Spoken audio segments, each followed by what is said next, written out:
네, 오늘 강의 제목은 기도와 중보기도입니다. 기도와 중보기도. 어떤 차이가 있을까요, 여러분? 기도와 중보기도. 똑같은 거 아닌가? 같은 기도인데 할 수 있는데 옆에 보시면 제가 지고 있는 책, 그 핸드백에 보시면 16페이지죠. 16페이지에 보시면 기도와 중보기도 바로 옆에 보시면 아랫부분에 있네요. 본문 마태복음 6장 5절로 13절 그리고 디모데전서 2장 1절로 5절 말씀이 있는데 대표적으로 기도에 대해서 기록한 말씀 중 가장 대표적인 말씀 구절이 이 마태복음 말씀이고 또 중보기도에 대한 대표적인 말씀 구절이 바로 디모데전서의 말씀입니다. 나중에 한번 꼭 찾아 읽어보시면 좋겠고 또 강의를 하다 보면은 뒤편에 나오니까 굳이 지금 안 찾아보셔도 됩니다. 그래서 그 부분이 있다는 거 알아봐 주시면 좋겠고 기도의 정의 먼저 첫 번째 넘어가서 기도란 피조물인 인간이 성령님의 도우심을 힘입어 한 분 중보자이신 예수 그리스도로 말미암아 창조자요 섭리자이신 하나님께 나아가 도움을 구하고 그와 더불어 대화하는 행위입니다. 네. 막 줄글로 풀어서 썼지만 기도가 뭘까요, 여러분? 기도가. 네, 맞습니다. 호흡이죠.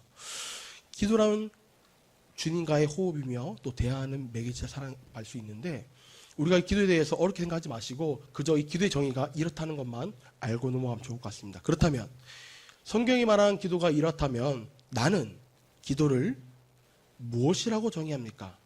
아까 우리 권사님께서 호흡이라고 말씀하셨는데 여러분들 한번 개별적으로 답은 없습니다. 편안하게 한번 적어보십시오. 나는 기도를 무엇이라고 정의합니다. 두 번째 넘어가서 기도의 육하원칙. 육하원칙 뭐죠, 여러분?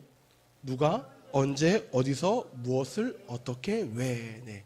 그 기초에 맞춰서 한번 준비해 봤는데 첫 번째로 누가 기도할 수 있는가? 누가 기도할 수 있는가? 누가 기도할 수 있을까요, 여러분? 네, 나죠, 그죠? 나. 근데 특별히 마태복음 7장 11절 같이 한번 읽어보겠습니다. 너희가 악한 자라도 적은 것으로 자식에게 줄 알거든 하물며 하늘에 계신 너희 아버지께서 구하는 자에게 좋은 것으로 주시지 않겠느냐. 아멘. 네. 누구입니까? 좋은 것으로 자식에게 줄 알거든. 맞습니다. 네, 하나님의 자녀, 하나님의 아들, 바로 우리죠. 네. 그 두 번째, 누가복음 18장 13절에 기록되어 있는데 정말 중요한 말씀입니다. 같이 한번 읽어보겠습니다.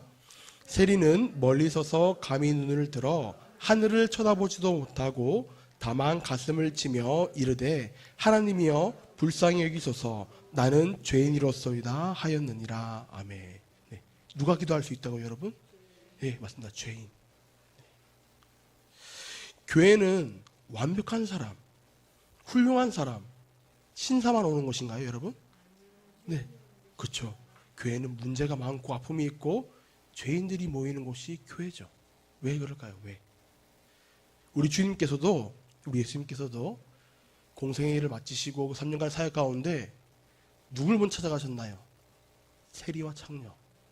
세상에서 소외받고 가장 멸시받았던 그 세리와 창녀에게 먼저 다가가 손 내미셨죠.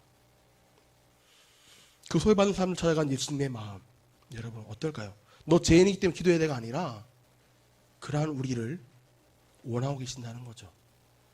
그래서 우리가 기도해야 합니다. 누가 기도할 수 있습니까? 바로 우리죠. 그리고 예수님께서는 교회를 무엇라 말씀하셨나요? 강해하는 기록되어 있지 않지만 마태복음 21장 13절에 보면 내 집은 기도하는 집이라 말씀하세요. 개역개정에는 내 집은 기도하는 집이 되리라 말씀합니다. 네. 만민이 기도하는 집이라. 네. 하나님의 자녀가 된 구원의 기쁨을 누리는 사람도 나오겠고 정말 아무것도 의지할 수 없어서 세상 가운데 울부짖고 있는 사람들도 어디로 나올 수 있을까요? 네, 항상 교회는 열려 있죠. 우리 금요 전도대가 어제 있었는데 하는 가운데 그냥 매일같이 사람 많이 지나갑니다. 특히 여기 남해아파트에 사다 보니까 많이 지나가는데 많은 분들이 또 그냥 회피하고 지나가기도 하고 때로는 정말 마음이 갈급해서 오신 분도 계세요. 세 번째 케이스를 봤어요. 예수님이 정말 당신을 사랑해서 말했더니 눈물 흘리시더라고요. 교회는 오고 싶은데 자기 상황이 힘들대요. 네. 저 정말 주님 믿고 싶은데 힘들대요. 여러분 그때 어떻게 해야 될까요? 우리가 그를 위해 뭘 할 수 있을까요? 기도해야겠죠. 네. 네. 그런 마음 필요합니다. 그리고 여러분 언제 기도할 것입니까? 언제 기도해야 할까요? 우리 마가복음 1장 31절 말씀 같이 한번 읽어보겠습니다. 새벽 아직도 밝기 전에 예수께서 일어나 나가 한적한 곳으로 가서 거기서 기도하시더니. 언제입니까 여러분? 네, 새벽이죠. 새벽. 여러분, 새벽 기도에 누가 만들었다 그러죠? 네, 맞습니다. 예수께서 친히 먼저 말씀을 통해 보여주셨죠. 어떤 특별한 것이 아니라 개역 한글에 보시면 새벽 오히려 미명에, 그러니까 습관에 따라서 자연스럽게 늘 기도가 삶이시기 때문에 새벽 미명에 그렇게 기도 자료 나가셨다고 말하죠. 여러분이 강요하진 않습니다. 그러나 갈급한 자들은 그 기도 자리를 찾아 나오죠. 새벽이든 저녁이든 또 내가 있는 자리든 어디든 기도할 수 있는 것. 먼저 첫 번째로는 새벽이고, 두 번째 같이 한번 읽어보겠습니다. 에베소서 6장 18절. 모든 기도와 간구를 하되 항상 성령 안에서 기도하고 이를 위하여 깨어 구하기를 항상 힘쓰며 여러 성도를 위하여 구하라. 네, 그렇습니다. 언제입니까? 항상. 네, 모든 기도와 간구를 하되 항상 성령 안에서 기도하고. 네. 삶 가운데 자연스럽게 녹아들어야 하는 것이 바로 이 기도이기 때문에 예수님께서도 처음 읽었지만 새벽 미명에 그리고 항상 기도하라고 말씀하고 계시죠. 세 번째로 어디서 기도할 것인가? 네, 어디서 기도할? 첫 번째로 마태복음 6장 6절 같이 한번 읽어보겠습니다. 너는 기도할 때 내 골방에 들어가 문을 닫고 은밀한 중에 계신 내 아버지께 기도하라. 은밀한 중에 보시는 내 아버지께서 갚으시리라. 아멘. 네. 어디서 기도합니까, 여러분? 네, 골방에서. 여러분은 여러분의 기도의 골방이 있으십니까? 제가 처음 이제 우리 천재교회에 오고 큐티 학교도 맡고 여러 가지 또 같이 도움을 주면서 그런 질문을 던져봤습니다. 여러분은 어디서 큐티하고 어디서 기도하는가 질문했을 때 대부분 많은 직장인분들이 계시다 보니까 네, 퇴근 후나 차 안에서 많이 하신다 그러시더라고요. 네, 여러분 어떠신가요? 눈 감고 기도하는 것도 기도겠지만 여러분 기도의 형태에 대해서 계속 쭉 나오겠지만 꼭 눈을 감는 것만이 기도는 아닙니다. 눈을 왜 감을까요, 여러분?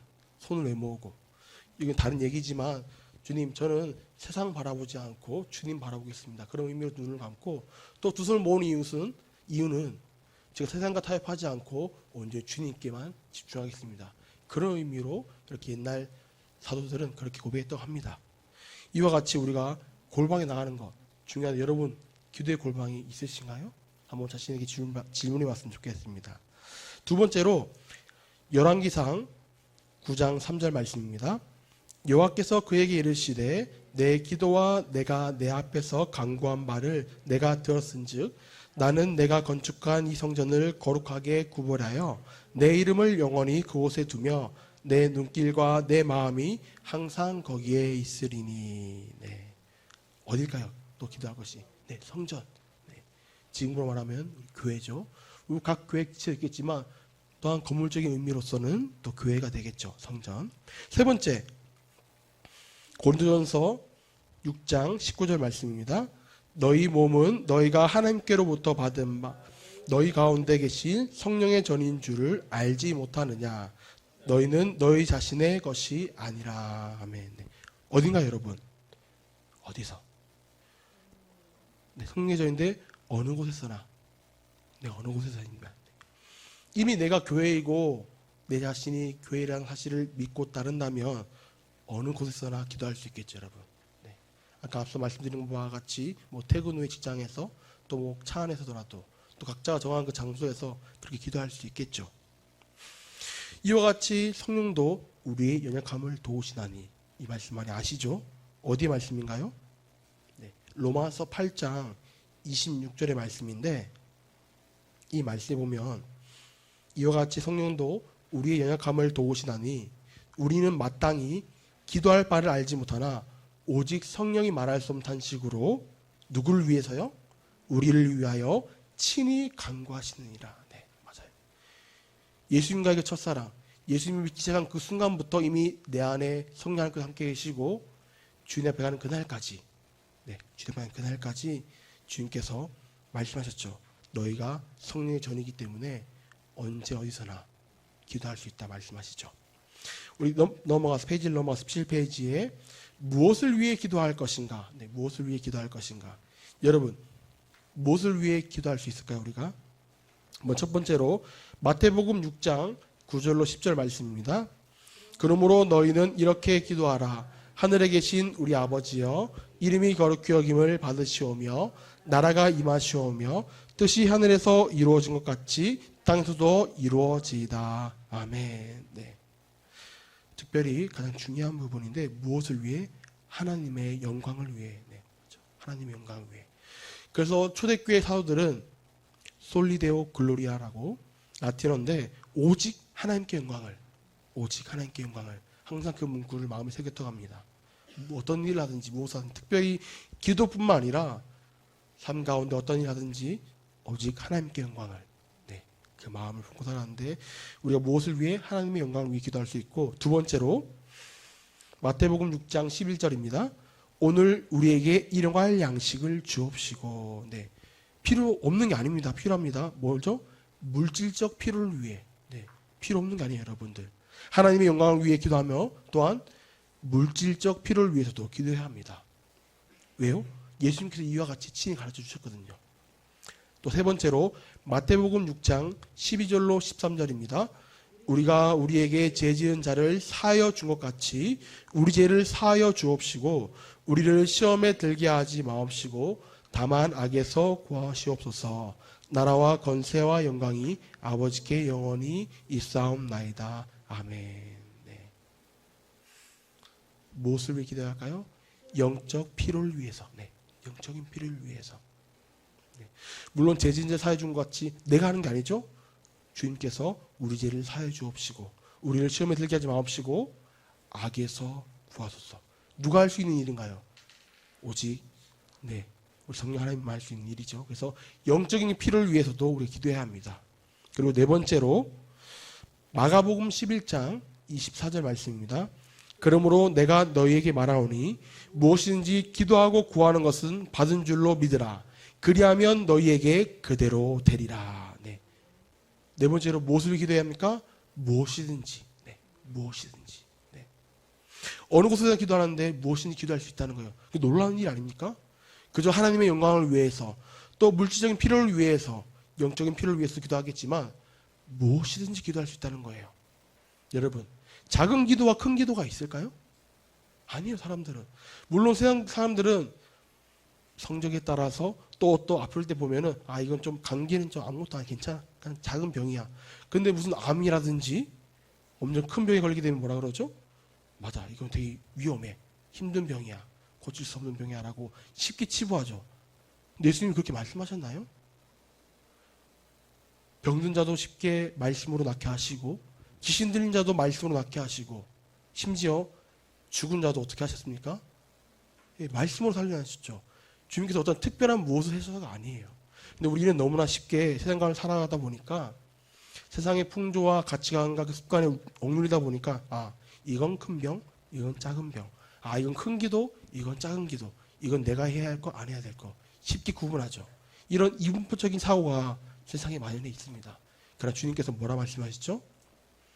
어느 곳에서나 기도할 수 있고 무엇이든지 기도할 수 있다. 네, 여러분. 정말 그러한 기도의 삶이 우리 삶 가운데 얼마나 필요한지 다시금 말씀하고 있는 거죠. 여러분에게 한번 질문해 보겠습니다. 삶을 산다는 거, 삶을 살아간다는 것이 쉽나요? 어때? 쉬울 것 같나요? 전혀 아니죠. 그럼 어떻게 해야 될까요? 우리가 그때 그 순간순간마다 네, 맞습니다. 기도해야 합니다. 아닌 것 같아도 기도해야 합니다. 왜요? 우리 주님은 우리의 기도를 기뻐하시는 분이시기 때문에. 아닌 것 같아도 주님이 외면한 것처럼 느껴질지라도 주님께서 뭐라 말씀하셨죠? 무엇인지 기도하라고. 들으신다 말했는데 우리가 기도하지 않았기 때문에 안 들어주는 것처럼 느껴질 뿐이에요. 그런데 여러분, 기도하면 됩니다. 정말 기도하면 됩니다. 하나님의 영광을 위해, 물질적인 필요를 위해, 그 영적인 필요를 위해, 그리고 무엇인지 기도하라고 말씀하셨죠. 다섯 번째로 넘어가서 어떻게 기도할 것인가. 어떻게. 이 어떻게는 그냥 형식적인 말이 아닙니다. 그 형식적으로 기도를 늘 이런 식으로 해야 하는 게 아니라 어떻게 기도하면 좋은지 성경이 제시해 주고 있죠. 한번 여러분 써보면 좋겠는데 1번 처음에 찬양. 두 번째 감사. 세 번째 고백.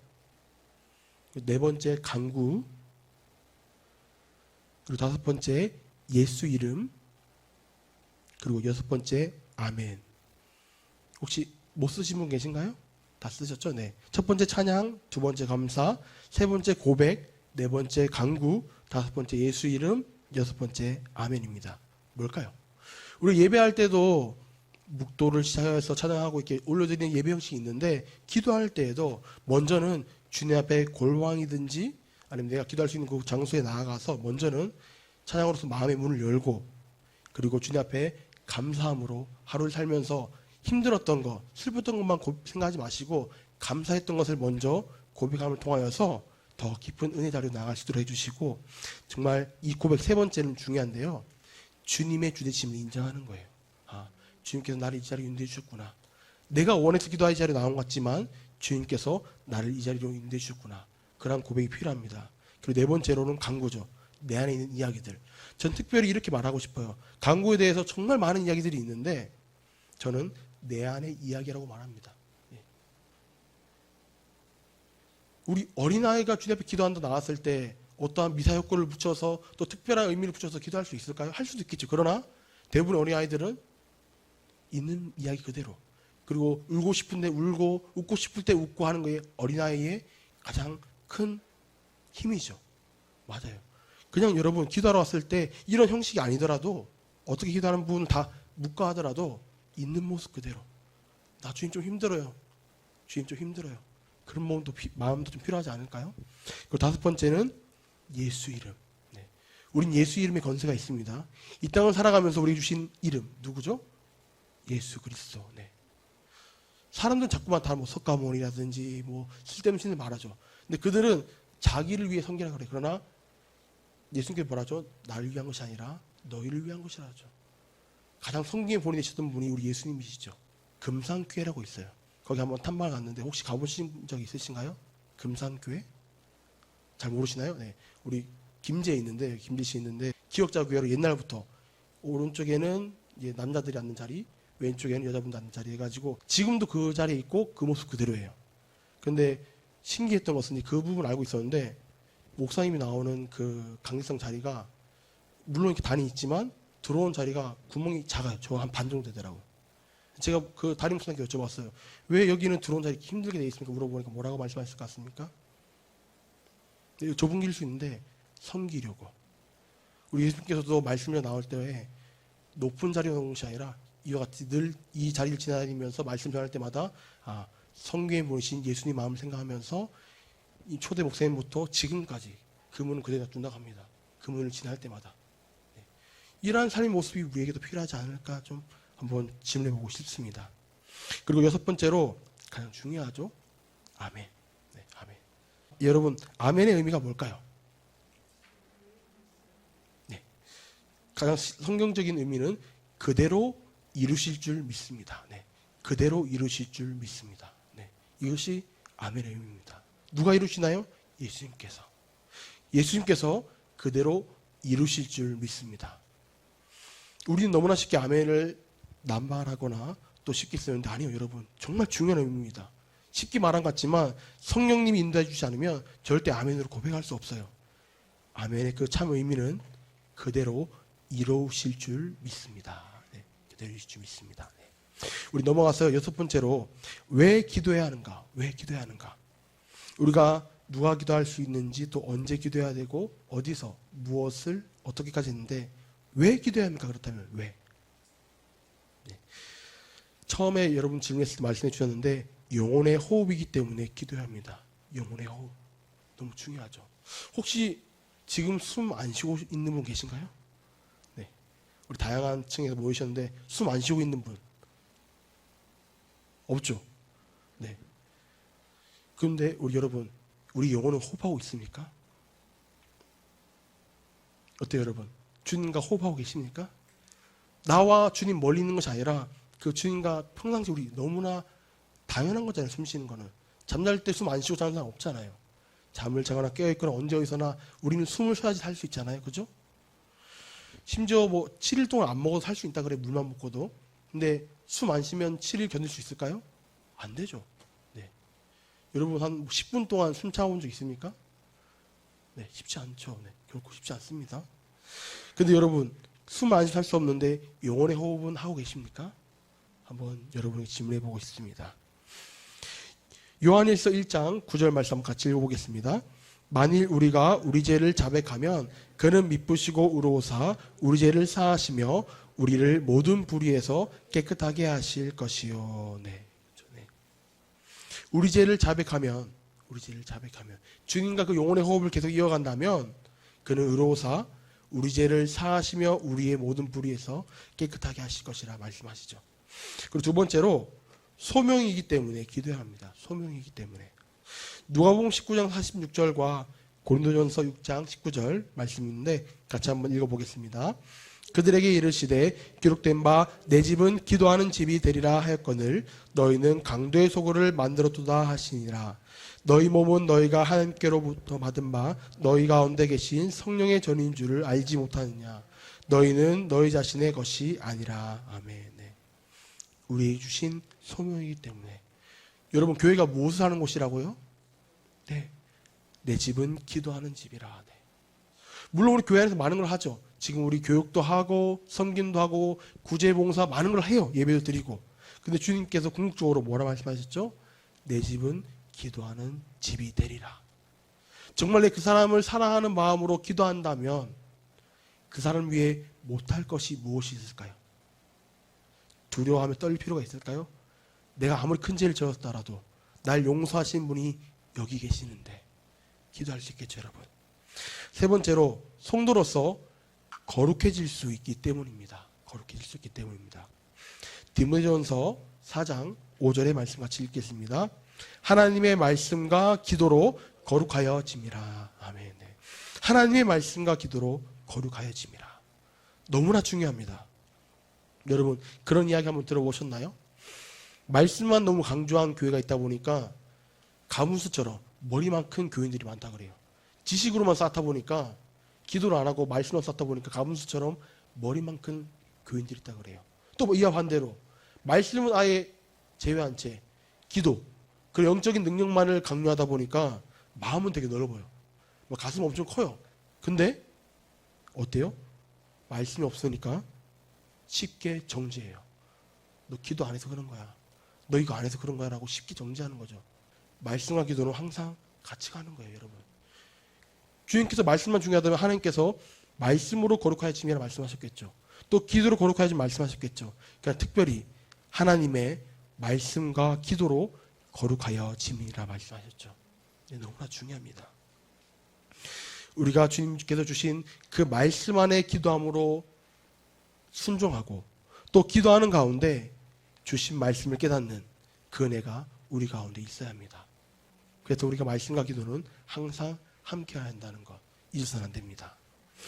왜 사람들이 이단에 빠질까요? 심지어 정말 교회에서 열심히 선교 봉사했던 사람들, 목사든 장로님이든 권사님이든 시기 빠지는 모습을 너무나 많이 봤어요. 왜 그들이 빠질까요? 너무 한쪽으로 치우쳤기 때문에 몰라요. 네. 그 이단들은 밥 먹고 그냥 이 성경만 파는 거예요. 어떻게 하면 저 사람들 꼬실까? 어떻게 하면 저들을 유혹할까? 밥만 먹고 늘 그것만 연구하는 거예요. 자기들끼리 모여서. 자기들 숙소 안에 있다 보니까 어쩌죠? 우리처럼 이제 매주일 또 수요일 이렇게 나오는 게 아니라 아예 내 집 다 버리고 가족 다 버리고 아예 거기 들어가서 그 숙소에 살면서 밥 먹고 이것만 연구하는 거예요. 어떻게 하면 유혹할까? 어떻게 하면 데려올까? 우리 그들과 말싸워서 이길 수 있을까요? 말싸움은 이길 수 없죠. 근데 여러분 어떻게 해야 될까요? 우리가 말씀과 기도로 거룩해지는 거예요. 네. 많은 이단 강의를 하시는 분들이 말을 하는데 절대 이단을 무서워하지 말라 그래요. 왜일까요? 이단 뜻이 뭐죠? 그 끝이 다르다. 네, 다르다는 거예요. 네, 이단은. 그들은 결국 지옥 백성 될 수밖에 없고 그들은 결국 천국에 가는 길이 아니라 다른 길로 인도하기 때문에 이단이라 부르는 거예요. 그럼 우리는 어떻게 해야 될까요? 두려워 떨면 될까요? 무서워하면 될까요? 아니요. 우리가 믿는 분 계시잖아요. 예수 그리스도를 믿는 믿음 안에 살아갈 때 결코 우리는 두려워할 필요가 없습니다. 그래서 우리가 기도하는 거예요. 그런 의미에서 여러분들 기도 한번 정립이 되셨나요? 네, 뭐 아시는 분도 계시겠지만 한번 이렇게 기도에 대해서 말씀 나눴고요. 우리 18페이지로 넘어가서 이제 중보기도의 정의에 대해서 한번 나누려고 하는데요. 중보기도의 정의 한번 같이 읽어보겠습니다. 그러므로 내가 첫째로 권하노니 모든 사람을 위하여 간구와 기도와 도구와 감사를 하되 인근들과 높은 지위에 있는 모든 사람을 위하여 하라.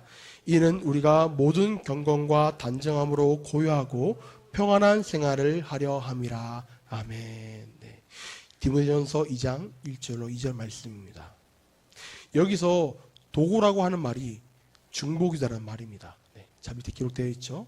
영어로는 인터세서리 프레이어라고 하는데, 중보기도는 글자 그대로 나를 위한 기도가 아니라 다른 사람을 위해서 하는 기도가 중보기도입니다. 그래서 여러분들 기도 요청할 때 어떡하죠? 저 중보 좀 해주세요. 중보기도 좀 해주세요라고 말하죠. 이게 또 많아져야 합니다, 여러분들. 너무 감사할 것은 우리 천일교회 안에 중보기도 팀이 또 있죠. 함께 늘 기도하는데 참 한 주간 동안 돌아보니 우리 중보기도 팀이 있었기 때문에 저도 힘을 얻었던 것 같아요. 이 이야기는 제가 강의가 마치고 나면 시간이 되면 말씀드릴 수 있도록 하면 좋을 것 같고요. 이제 다시 한번 강의에 돌아와서 중보기도는 자기 자신이 아니라 누군가의 필요, 또 그들의 그 고통과 상황을 마음에 품고 하나님께 올려드리는 것이 바로 중보기도입니다. 그들과 함께 공감하고 그들의 아픔 가운데 동참할 수 있을 때 우리가 그때 함께 중보할 수 있겠죠. 특별히 이거는 인간이 지어낸 이야기 아니라 성경적인 근거로 구약 성경에는 모세가 이스라엘 백성들을 위해서 하나님께 용서를 구하는 장면이 출애굽기에 기록되어 있고, 또 사무엘 선지자가 백성들을 위해 쉬지 않고 기도하는 장면이 사무엘상에 기록되어 있습니다. 그리고 특별히 우리가 함께 나눌 것은 바로 예수님의 중보기도인데, 그 신약 성경에 대표적으로 예수님께서 그 중보기도에 대해 말씀하고 계시죠. 첫 번째로 우리를 위해서 기도하시는 예수님입니다. 뭘까요? 하나님 곁에서, 하나님 곁에서 우리를 위해 중보하십니다. 히브리서 7장 25절의 말씀 같이 한번 읽겠습니다. 그러므로 자기를 힘입어 하나님께 나아가는 자들을 온전히 구원하실 수 있으니 이는 그가 항상 살아계셔서 그들을 위하여 간구하심이라. 아멘. 네. 우리 예수님께서 늘 하나님 곁에서 우리를 위해 중보하십니다. 두 번째로 우리 마음 안에서, 우리 심령 안에서, 우리 마음에서 동일한 말입니다. 로마서 8장 26절 같이 읽겠습니다. 이와 같이 성령도 우리 연약함을 도우시나니 우리는 마땅히 기도할 바를 알지 못하나 오직 성령이 말할 수 없는 탄식으로 우리를 위하여 친히 간구하시느니라. 아멘. 여러분, 너무 가슴이 뜨거워지지 않습니까? 너무 놀랍지 않습니까? 우리는 마땅히 기도할 바를 알지 못할 때에도 성령 하나님께서 말할 수 없는 탄식으로 우리를 위해 간구하신다는 거예요. 너희 기도할 바를 내가 대신. 세 번째로 이 땅 위에서 주님께서 우리를 위해 중보하셨습니다. 주님이 먼저 우리를 위해 중보하신 거예요. 요한복음 17장 9절 말씀 같이 있습니다. 내가 그들을 위하여 비옵나니 내가 비옵는 것은 세상을 위함이 아니요 내게 주신 자들을 위함이니이다. 그들은 아버지의 것이로소이다. 아멘. 친히 예수님께서 이 땅 가운데 계실 때 우리를 위하여, 나를 위하여 중보하며 기도하셨습니다. 그렇죠, 여러분? 심지어 여러분, 그 공생 3년 동안도 기도 많이 해주셨지만 십자가에 달려 그 극암의 고통 가운데 있을 때에도 주님께서 누구를 위해 중보하시죠? 네, 우리를 위해서, 저주간 죄인들을 위해서 중보하신 분이 우리 예수님이십니다. 그 사이 잊지 않으면 좋겠습니다. 두 번째로 특권을 나눠주시는 예수님. 기도로 주님과 함께 다스릴 수 있습니다. 나는 그냥 기도하면 끝나는 게 아닌가 그렇게 생각할 수 있는 그게 아니라 이 기도를 통해서, 이 중보기도를 통하여서 주님과 함께 이 땅 가운데 다스릴 수 있다 하는 거죠. 요한복음 14장 12절 말씀 같이 있습니다. 내가 진실로 진실로 너에게 이르노니 나를 믿는 자는 내가 하는 일을 그도 할 것이요 또한 그보다 큰 일도 하리니 이는 내가 아버지께로 감이라. 아멘. 네. 두 번째로 우리는 왕같은 제사장입니다. 베드로전서 2장 9절 말씀 같이 읽습니다. 그러나 너희는 택하신 족속이요 왕같은 제사장들이요 거룩한 나라요 그의 소유가 된 백성이니 이는 너희를 어두운 데서 불러내어 그의 기이한 빛에 들어가게 하신 이의 아름다운 덕을 선포하게 하려 하심이라. 아멘. 네. 이처럼 그 특권을 왕 같은 제사장으로 우리를 불러주신 분이 예수님이십니다. 다섯 번째 보시면 중보 기도를 해야 하는 이유를 정리해 보세요 되어 있는데, 앞서 말씀드린 바와 같이 중보 기도를 정의하면 나아갈 때 디모데전서 2장 1절 5절 말씀 많이 쓴다고 말씀드렸죠. 첫 번째는 하나님의 명령이기 때문입니다. 네, 하나님의 명령이기 때문에. 그 디모데전서 2장 1절로 5절 같이 한번 읽어보겠습니다. 그러므로 내가 첫째로 권하오니 모든 사람을 위하여 간구와 기도와 도구와 감사를 하되 임금들과 높은 지위에 있는 모든 사람을 위하여 하라. 이는 우리가 모든 경건과 단정함으로 고요하고 평안한 생활을 하려 함이라. 이것이 우리 구주 하나님 앞에 선하고 받으실 만한 것이니 하나님은 모든 사람이 구원을 받으며 진리를 아는 데에 이르기를 원하시느니라. 하나님은 한 분이시요 또 하나님과 사람 사이의 중보자도 한 분이시니 곧 사람이신 그리스도 예수라. 아멘. 네. 그래서 첫 번째로 보시면 1절에도 기록되어 있는 것처럼 하나님의 명령이기 때문에 우리가 기도해야 합니다. 두 번째로 2절에 기록되어 있죠. 평안한 삶을 살기 위해서. 네. 평안한 삶을 살기 위해서 우리는 기도해야 합니다. 그리고 세 번째로 3절에 기록되어 있습니다. 하나님께 향기로운 제물이 되기 위해. 네. 3절에는 이것이 우리 구주 하나님 앞에 선하고 받으실 만한 것이니, 선하고 받으실 만한 것이 무엇일까요? 하나님께 향기로운 제물이 되기 때문에 우리는 기도해야 합니다. 하나님께서 우리의 기도를 이와 같이 향기로운 제물로 받으신다는 거죠. 그리고 네 번째로 4절입니다. 4절에는 하나님 모든 사람이 구원을 받으며 진리를 아는 데 이르기를 원하시느니라 말씀하셨죠. 누구의 마음? 하나님의 마음이 있기 때문에, 하나님의 그 마음이 있기 때문에 우리는 중보 기도를 합니다. 그리고 마지막 다섯 번째로 5절에 기록되어 있습니다. 참 중보자이신 예수 그리스도 때문에. 다른 이유가 없습니다. 참 중보자이신 예수 그리스도 때문에 우리는 기도합니다. 이처럼 중보 기도는 주님이 희생으로 얻으신 통치와 특권으로서 당신의 백성들을 왕으로 부르시는 그 사역입니다. 중보 기도는 장차 세상을 다스리실 하나님의 백성들의 이 땅에서의 연습이며, 또한 그러한 가정 가운데 주님과의 친밀한 교제를 누리는 가장 중요한 또 기도의 목적이죠. 그러므로 성도들은 기도로서 이미 왕 노릇을 할 수 있습니다. 그리고 우리는 이 중보 기도를 통하여 세상을 바꾸고 다스릴 수 있습니다. 세상의 왕, 정치를 하고 사회적인 면에서 뛰어난 사람들만 세상을 바꾸는 것이 아니라 뭐라고요? 우리는 이 중보 기도를 통하여 세상을 바꾸고 다스릴 수 있습니다. 네. 우리가 기도하는 중보 기도실은 만왕의 왕이신 예수님을 만나고 그분과 친밀히 교제를 나누는 장소입니다. 여러분, 너무나 중요합니다.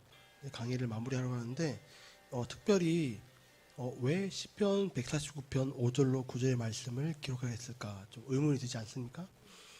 보시면 이제 145편에 다윗의 창송시라 기록되어 있는데 그건 다 알고 계실 겁니다.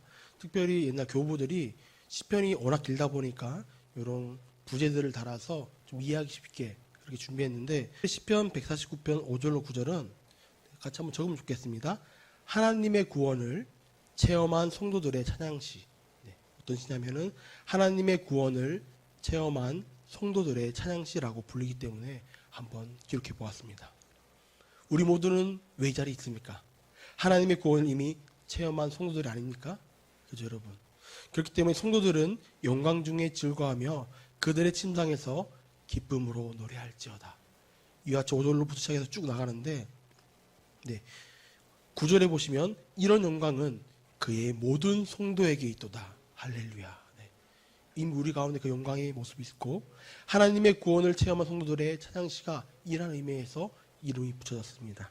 특별히 나눌 필요는 없으시고요. 이라는 의미가 있구나 한번 아시면 좋을 것 같아서 한번 이 기도와 중보기도 강의 가운데 마무리하면서 이 글로 모았습니다. 기도하고 마치도록 하겠습니다.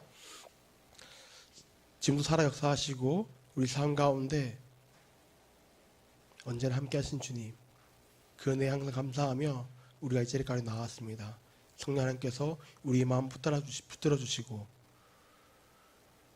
우리가 어디에 있든지 무엇을 하든지 정말 주님께 함께 하는 사실 잃어버리지 않고 늘 그 감사하는 가운데 삶을 살아갈 수 있는 우리 귀한 선생님 될 수 있도록 한 사람 붙잡아 주시고 인도하여 주시옵소서. 우리 주 예수 그리스도의 이름으로 기도드립니다. 아멘.